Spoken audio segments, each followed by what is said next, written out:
Hello बच्चों, आप लोगों का मिथिलानी टीचर सुप्रिया यूट्यूब चैनल पे स्वागत है। आज का हम लोगों का जो टॉपिक है वो है महत्तम समापवर्तक तथा लघुत्तम समापवर्त HCF एंड LCM। इसमें सबसे पहले हम समझेंगे कि गुणनखंड या फिर गुणज क्या होता है, क्या गुणनखंड होता है और क्या गुणज होता है, फैक्टर और मल्टीपल्स क्या होता है, इस दोनों में क्या डिफरेंस है। यदि A B को पूर्णतया विभक्त कर दे तो A को B का गुणनखंड कहते हैं। फॉर एग्जाम्पल यहाँ पे आप देख सकते हैं कि 10 डिवाइडेड 2 इज इक्वल टू 5। अगर हम 10 को 2 से भाग देते हैं तो 5 आता है। तो यहाँ पे आप देखिए 2 क्या कर रहा है, 10 को पूर्णतया विभक्त कर रहा है। तो यहाँ पे जो 2 जो है वो क्या है, फैक्टर है। इसके नीचे आप देखिए जैसे कि 2 गुने 5 इक्वल टू 10। तो ये 2 और 5 दोनों क्या है, 10 का फैक्टर है। तो ये होता है फैक्टर। अब गुणज क्या होता है, B को A का गुणज कहते हैं। देखिए यहाँ पे क्या कह रहा है कि हमारा जो अगर A से हम A को B A से B को अगर हम पूर्णतया विभक्त करते हैं तो A जो है वो B का गुणनखंड हो गया, फैक्टर हो गया। 2 से पूर्णतया विभक्त होने पे 2 इसका फैक्टर हो जाएगा। लेकिन यहाँ पे जो B होगा वो A का गुणज होगा, यानी कि 10 जो है वो 2 का क्या है, मल्टीपल्स है। बिल्कुल 2 के मल्टीपल्स में आता है, 2 5 ज़ा 10, तो 2 के मल्टीपल्स में यानी कि 2 के आप टेबल में कह सकते हैं कि 10 आता है, तो ये इसका मल्टीपल हुआ। अब दूसरा पॉइंट जो हमारा है वो है महत्तम समापवर्तक, highest common factor. HCF stand for highest common factor. 2 या 2 से अधिक संख्याओं का मौसा वह बड़ी से बड़ी संख्या है जो प्रत्येक दी गई संख्या को पूर्णतया विभक्त कर दे। यदि आपको 2 या 3 या उससे ज़्यादा कोई भी नंबर दे दिया जाए और उसका कहे HCF फाइंड करने के लिए, तो सबसे पहले हम क्या करेंगे कि उस 2-3 नंबर जो दिया हुआ जितना नंबर है उसका फैक्टर फाइंड कर लेंगे कि सबका फैक्टर क्या क्या है। और सारे फैक्टर में हम देखेंगे जो सबसे हाईएस्ट कॉमन फैक्टर है वही उसका क्या हो जाएगा, मौसा होगा। फॉर एग्जाम्पल यहाँ पे हमने 35 तथा 42 लिया है।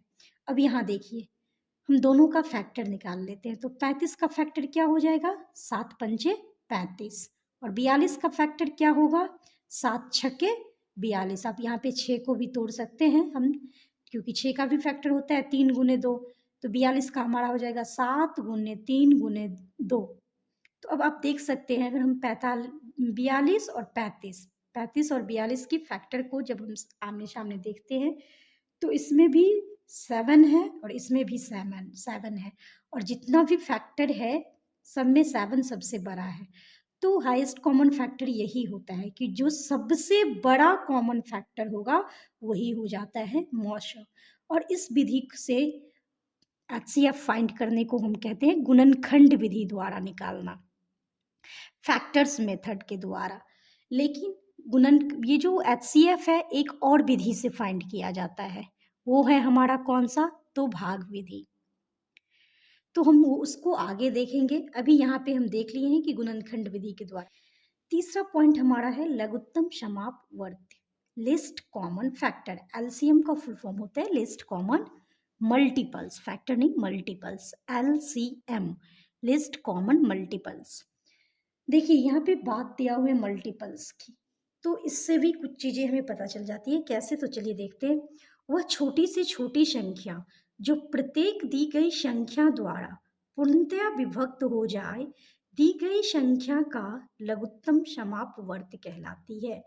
देखिए यहाँ पे क्या करना है हमें, जो जो दी हुई संख्या है उसको सबसे छोटी से छोटी संख्या से पहले हम भाग देंगे और देखेंगे कि ये किस पूर्णतया विभक्त हो रही है, और हो रही है तो उस सारे नंबर को मल्टीप्लाई करेंगे तो वही उसका क्या होता है, LCM होता है, लघुत्तम समापवर्ती होता है। फॉर एग्जाम्पल चलिए यहाँ हम एक नंबर लिए हैं 12, 15, 18, 27। अब यहाँ पे हम साइड में निकाल रहे हैं इसका गुणनखंड। देखिए 12, 15, 18, 27। तो जब हम ऐसे इसका लघुत्तम समावर्तक निकालते हैं तो हम सबसे पहले क्या करते हैं कि हमें ऐसे मिनिमम 2 नंबर, कम से कम उसमें से 2 नंबर ऐसा होना चाहिए जिससे हम डिवाइड कर रहे हैं उससे वो पूर्णतया विभक्त हो जाए। अगर सारा का सारा हो रहा है तो और अच्छी बात है, अगर सारा नहीं हो रहा है तो कम से कम 2 नंबर होना चाहिए। और सबसे पहले हम यहाँ पे दिया हुआ है कि छोटी से छोटी संख्या से हम ट्राई करेंगे। तो 1 से तो हम नहीं ट्राई करेंगे, क्योंकि 1 से हम किसी भी नंबर को भाग देंगे तो वो नंबर खुद ही आएगा। तो हमें 1 से भाग देने पे कोई फ़र्क नहीं पड़ेगा, तो इसीलिए हम 1 से नहीं। अब 1 से थोड़ा बड़ा, यानी कि छोटे में अगर बात करें तो 1 के बाद कौन छोटा है? 2 है। तो यहाँ हम 2 से देखते हैं, तो देखिए अगर हम 2 से डिवाइड करते हैं तो 12 हो जाएगा 6 टाइम में, 15 नहीं होगा, 18 हो जाएगा 9 टाइम में, 27 नहीं होगा। लेकिन हमको 2 मिल गया। हमने कहा था कि मिनिमम 2 का सेट होना चाहिए, तो यहाँ पे 2 नंबर ऐसे मिल गए जो 2 से डिवाइड हो रहा है। तो ये हम 2 से डिवाइड किए, 2 6 जा 12, 2 छक्के 12, 15 का 15, 2 नौ में 18, 27 का 27। अब जो हमारा नंबर है उसको हम फिर से देखेंगे कि क्या ये डिवाइड होने वाला है, और अगर है तो ये किससे होगा। तो 2 से पहले देख ले, तो 2 से अगर हम देते हैं तो 6 हो जाएगा, 15 9 27 नहीं होगा। तो यहाँ हमें 1 ही मिला, तो मिनिमम हमें 2 चाहिए, तो 2 से डिवाइड ये नहीं होगा। 2 के बाद छोटा नंबर क्या है? 2 से थोड़ा बड़ा, और लेकिन छोटे नंबर में 2 के बाद वो 3 है। हम यहाँ पे 3 से देखते हैं, तो 3 दूनी 6, 3 पंचे 15, 3 दिया 9, 3 नम्मे 27। 3 से ये सारे के सारे नंबर डिवाइड हो रहे हैं, तो हमने यहाँ पे 3 से डिवाइड कर दिया। 3 दूनी 6, 3 पंचे 15, 3 दिया 9, 3 नम्मे 27 हो गया। अब हम देखते हैं कि क्या इस नंबर में है कोई ऐसे जो डिवाइड होगा। 2 5 3 9, बिल्कुल 3 और 9 दोनों एक ही टेबल के हैं, तो ये 3 से डिवाइड होगा। यहाँ हम फिर 3 से डिवाइड कर दिए, तो 2 का 2, 5 का 5, 3 एक 3, 3 दिया 9 हो गया। अब जो बचा हुआ है, क्या इसमें कोई ऐसा कॉमन फैक्टर है जिससे ये सारे डिवाइड हो जाए? 2 5 3, बिल्कुल नहीं, सब एक से होगा और एक से हमें डिवाइड करनी नहीं है। अब हमें क्या करना है कि एक को छोड़ के ये जितना नंबर दिख रहा है सबका मल्टीप्लाई, सारे फैक्टर को मल्टीप्लाई कर लेना है। तो पहले हमने 2 3 3, यहाँ क्या है? 2 3 3, तो 2 3 3 लिख लिए। फिर है 2 5 3, 2 5 3, सारा नंबर लिख लिए। अब इसको मल्टीप्लाई करना है। देखो यहाँ पे 2 तिया 6, 5 तिया 15, 3 दूनी 6। तो इधर से हम करते हैं 5 तिया 15 और 3 दूनी 6, तो ये 6 हुआ, ये 15 हुआ और ये 6 हुआ। ये 15 6 6, अगर हम इसको गुना करते हैं तो 15 छक्के 90 और 90 छक्के 6 नम्मे 54, तो 540 हमारा क्या हो जाएगा? आंसर हो जाएगा। तो इस तरह से हम एलसीएम फाइंड करते हैं। चलिए आगे हम इस चैप्टर के कुछ फॉर्मूला को देखते हैं। सम फॉर्मूला, पहला फॉर्मूला जो है वो है पहली संख्या गुने दूसरी संख्या बराबर संख्याओं का मौसा गुने संख्याओं का लौसा। अगर हम HCF LCM चैप्टर में बात करें तो जनरली कंपटीशन में इस तरह का क्वेश्चन पूछा जाता है कि आपको एक नंबर दे देगा, दूसरा नंबर फाइंड करने कहेगा, LCM दे देगा, HCF दे देगा।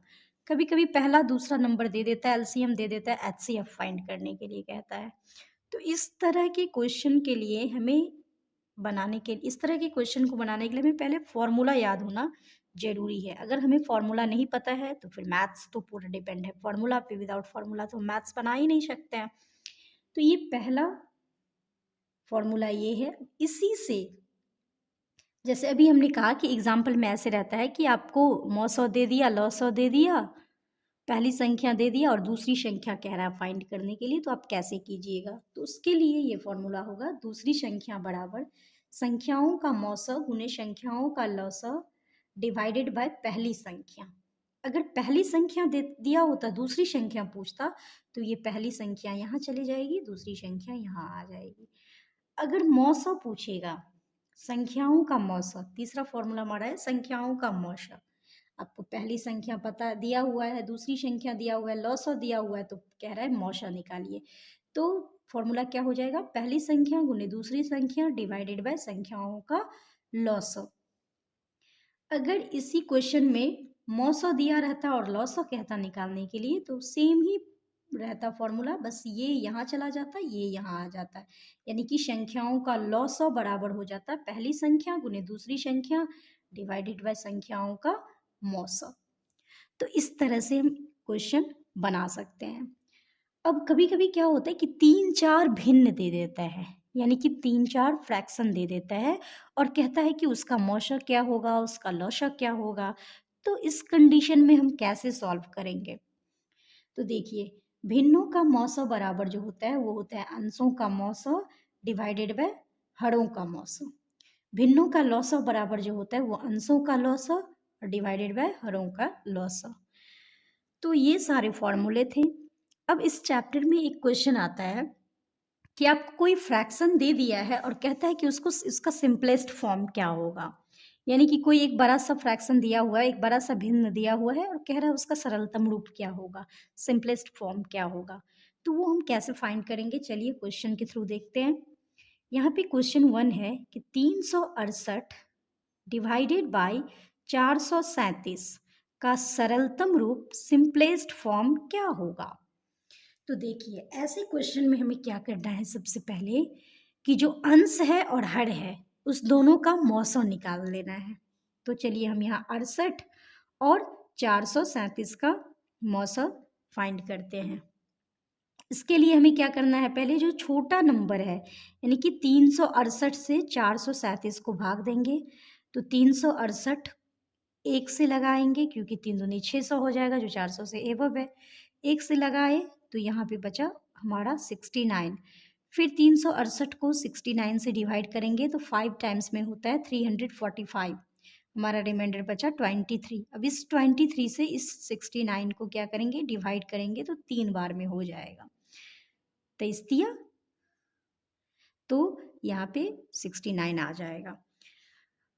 तो दोनों का जब हमने मौसा देखा, अब देखिए यहाँ पे क्या होता है कि एक चीज याद रखना है आपको कि अगर हम भाग देते हैं तो जितने बार में वो कटता है वो हमारा आंसर होता है, लेकिन मौसम में क्या होता है कि लास्ट में जिससे भाग देते हैं वही हमारा आंसर होता है, ये याद रखिएगा। तो यहाँ हमारा मौसा क्या होगा, 23 हुआ।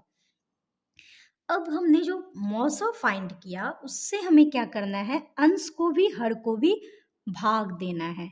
तो 368 को हमने भाग दिया 23 से और 437 को हमने दिया भाग 23 से। तो जब हम 368 को 23 से भाग देते हैं तो 16 बार में ये पूर्णतया विभक्त हो जाती है, पूरा पूरा कट जाता है। और 23 से जब हमने 437 को भाग दिया तो ये 19 बार में 19 टाइम्स में ये क्या होता है, कंप्लीटली डिवाइड हो जाता है। तो हमारा जो इसका सिंपलेस्ट फॉर्म का जो आंसर होगा वो यही होगा, 16/19 ये हमारा आंसर होगा। नेक्स्ट हमारा क्वेश्चन नंबर 2 है, जो हमने अभी फॉर्मूला देखा था उसी के बेस्ड ये क्वेश्चन भी है। दो संख्याओं का लघुत्तम समापवर्त्य 1920 है तथा महत्तम समापवर्तक 16 है।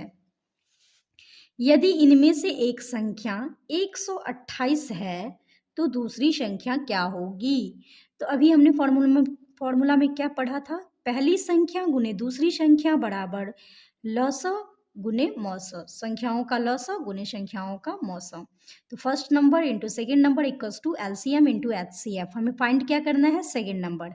फर्स्ट नंबर दिया हुआ है तो चलिए फर्स्ट नंबर यहाँ पे क्या कह रहा है, इनमें से एक संख्या 128 है तो हमने फर्स्ट की जगह पे 128 पुट कर दिया। सेकेंड नंबर हमें नहीं पता, ये हमें फाइंड करनी है।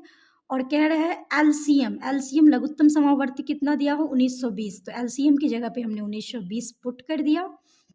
और एचसीएफ कह रहा है कि 16 है तो एचसीएफ की जगह पे हमने 16 पुट कर दिया, यहाँ पे लिख दिया। अब चलिए देखते हैं सेकेंड नंबर बराबर जो होगा, हमने एक फॉर्मूला भी देखा था कि दूसरी संख्या बराबर संख्याओं का लौसा गुने संख्याओं का मौसा डिवाइडेड बाय पहली संख्या। तो वही चीज़ है, second number equals to LCM है 1920 गुने 16 एचसीएफ है और डिवाइडेड बाय पहली संख्या कितना है 128 है। तो चलिए हम इसको डिवाइड करते हैं। जब हम 16 से 128 को डिवाइड करेंगे तो 16 अट्ठे 128, ये 8 बार में डिवाइड हो जाएगा। इस 8 से जब हम इसको डिवाइड करते हैं 1920 को, तो आप देख सकते हैं 8 दूनी 16, 19 में से 16 चला गया, अब कितना बचा 3 और ये 2 तो 32, 8 चौक 32 और 0 का 0 तो 240। इतने 240 बार में ये क्या हो जाएगा, पूर्णतः विभक्त हो जाएगी। तो हमारा जो दूसरी संख्या निकल के आया है वो कितना आया है, 240 आया है। इसी तरह से आपसे क्वेश्चन एग्जाम में पूछा जा सकता है कि यहाँ पे दूसरी संख्या निकालने के लिए कह रहा है, आपसे पहली पूछ लिया जाए या फिर आपसे एलसीएम ही पूछ लिया जाए। एचसीएफ पहली नंबर दूसरी नंबर दिया हुआ है और एलसीएम पूछ लिया जाए, तो हमें इसी फॉर्मूला का यूज करके ऐसे क्वेश्चन सॉल्व करनी है। चलिए देखते हैं क्वेश्चन नंबर 3। 14/33, 42/55, 21/22 का महत्तम समावर्तक क्या होगा। महत्तम समावर्तक क्या होगा। देखिए अभी हमने पीछे फॉर्मूला, इससे पहले फॉर्मूला में देखा कि जब संख्याओं का मौसा किसी भी ऐसे भिन्न का मौसा या लौसा पूछा जाता है, तो यहाँ पे मौसा की बात हो रही है, तो हम क्या करते हैं, अंशों का मौसा बट्टे हरों का मौसा निकाल लेते हैं। तो सेम चीज अंश, ये सारे फ्रैक्शन में, इस सारे भिन्न में अंश क्या है, तो 14, 42, 21 ये अंश है और 33, 55, 22 ये हर है। तो चलिए सबसे पहले हम अंश का मौसा निकालते हैं। तो 14, 42, 21 का मौसा और यहाँ पे 33, 55, 22 का मौसा। अब हमने मौसा दो विधि से देखा, एक है डिवाइड विधि और एक क्या है, तो गुणनखंड विधि।